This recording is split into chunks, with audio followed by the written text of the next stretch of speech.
Welcome to மீனுக்குட்டி vlogs. எல்லாம் எப்படி இருக்கீங்க? இன்றைக்கி என்னோடய டெய்லி ரொட்டீன் தான் பார்க்க போகிறோம். நான் எந்திரிச்சு வரையிலே சரியான மழை. அதுக்கப்புறமா தான் சரி வீடியோ எடுக்கலாமா வேணாமேன்னு டவுட்டில் தான் இருந்தேன். அப்புறம் சரி வியூ அழகாக இருக்குது எடுத்துருவோன்னு சொல்லிட்டு தான் ஸ்டார்ட் பண்ணிட்டேன். இது வந்து என்னோடய நாத்தனார் பொண்ணு. அவங்க வந்துட்டு சாமி கும்பிட்றதுக்கு வேண்டி பூ வேணும்னு சொல்லி எடுத்துகிட்டு இருந்தாங்க. அப்புறம் எப்போவுமே காலையில் 6:30க்கெலாம் வந்து தண்ணி வந்துடும். தண்ணி பிடிச்சிட்டு தான் நாங்கள் மற்ற எல்லா வேலையுமே பார்ப்போம். காலையில் நம்ம 6 o'clock பார்த்தது இப்போ அது மலர்ந்துருச்சு. அதுக்கப்புறம் வாசல் கூட்டி கோலம் போட்டுட்டு அப்புறம் ஃப்ரைடேன்றனால விளக்கு கூத்துறதுக்கு எண்ணெய் திரி ஊதுபத்தி எல்லாமே வந்துட்டு என் மாமனார் வாங்கிட்டு வந்துட்டார். அதுக்கப்புறம் மார்க்கெட் போய் காய்கறியும் வாங்கிட்டு வந்துட்டார். சுத்தமாக வீட்டில் எதுவுமே இல்லை, அதனால தான் காலையில் நேரத்துலேயே போயிட்டார். எனக்கு வெஜிடபிள்ஸ்னால் ரொம்ப பிடிக்கும். முள்ளங்கி, கேரட்டு, பீன்ஸு அந்த மாதிரி இருந்தால் ரொம்ப பிடிக்கும். அதனால முள்ளங்கி குழம்பு வச்சிட்டேன். அதுக்கப்புறம் வந்துட்டு சைட்லேயே அவரைக்காய் பொரியல்,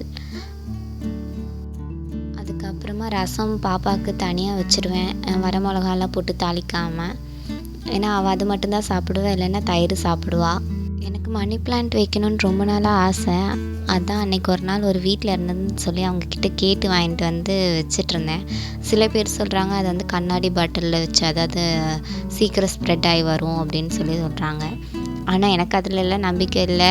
சரின்னு சொல்லி அவங்க சொல்கிறாங்களேன்றதுக்காக வச்சுருந்தேன். எங்கள் வீட்டில் எங்கள் பாட்டியெல்லாம் வந்துட்டு மணி பிளான்ட்டு, தக்காளி அந்த மாதிரி எல்லாமே வைப்பாங்க. எனக்கு அது வந்து பராமரிக்க தெரியாதுன்றதுனால இந்த மாதிரி வேண்டாத வேலையெல்லாம் பண்ண மாட்டேன். ஆனால் எனக்கும் வைக்கணும்னு ஆசை. நம்ம ரோஸ் வைக்கணும், அதை எடுத்து நம்ம சாமிக்கு வைக்கலாம், இல்லை நம்ம வச்சுக்கலாம், பாப்பாவுக்கு வைக்கலான்னு ஆசை. ஆனால் என்ன நமக்கு தான் அந்த மாதிரி எதுவுமே செட் ஆக மாட்டேங்குது, என்ன பண்ணுறதுன்னு சொல்லிவிட்டு அதையும் விட்டு தள்ளிடுவேன் நான். அதுக்கப்புறம் ஃப்ரெஷ்ஷப் ஆகிட்டு வந்துட்டு தான் வீட்டில் குழம்புலாம் சூடு பண்ணி அதுக்கப்புறம் நான் காஃபியெல்லாம் போட்டு குடிக்கணும். இப்போதைக்கு நான் அந்த குழம்பு சூடு பண்ணி இன்னொரு கண்டெய்னரில் சேஞ்ச் பண்ணிடுவேன். அதுக்கப்புறம் எல்லா திங்ஸுமே காலையில் எப்படி இருக்கும்னு உங்களுக்கே தெரியும். காலையில் அரக பிறக்க வேலை பார்க்குறனால அங்கங்கே தள்ளி போட்டுட்டு நமக்கு என்னென்னு ஆடிடுவேன். அதுக்கப்புறமா தான் கொஞ்சம் நேரம் கழித்து வந்துட்டு எல்லாத்தையும் எடுத்து போட்டு சேவ் பண்ணி வச்சுட்டு அதுக்கப்புறமா தான் நீட் பண்ணுவேன். எனக்கு இந்த நீட் பண்ணுறது, இந்த கிராஃப்ட் செய்கிறது இதெல்லாம் ரொம்ப பிடிக்கும். பாப்பா இல்லாததுக்கு முன்னாடி வந்துட்டு எல்லா வேலையுமே வந்து டான் முடிச்சுட்டு ஜாலியாக படுத்துட்ருப்பேன், ஃபோன் பார்த்துட்ருப்பேன். ஃபோன் பார்க்கையில் மேக்ஸிமம் இந்த மீஷோ, ஃப்ளிப்கார்டு இந்த மாதிரி தான் என்டர்டைன்மெண்ட்க்கு பார்த்துட்டு இருப்பேன். அப்படி இல்லைன்னா டிவியில் ஏதாச்சும் படம் போட்டுருவாங்க, அந்த மாதிரி பார்த்துட்ருப்பேன்.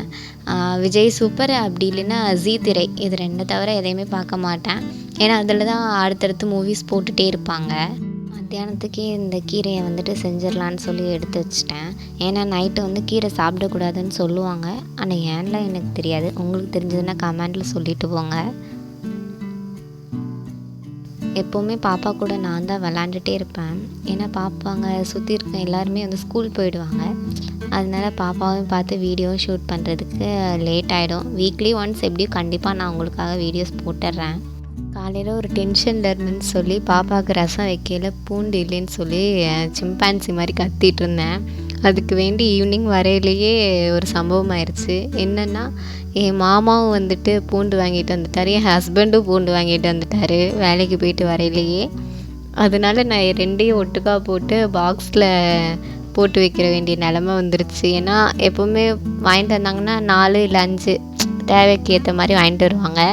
2 பேர்த்தையும் காலையிலேயே கத்துனதுனால 2 பேருமே வாங்கிட்டு வந்துட்டாங்க. வாங்கிட்டு வந்ததுக்கப்புறம் தான் தெரியும் அவர் வாங்கிட்டு வந்திருக்காரு, இவர் வாங்கிட்டு வந்திருக்காருன்னு சொல்லி. ஏன் காய்கறிலாம் கீழே வச்சுருக்கீங்கன்னு கண்டிப்பாக உங்களுக்கு ஒரு கமெண்ட்டில் கேள்வி வரும். எங்கள் வீட்டில் ஃப்ரிட்ஜெலாம் கிடையாது, இருக்கிறத வச்சு நான் வீடியோ போட்டிருக்கேன்.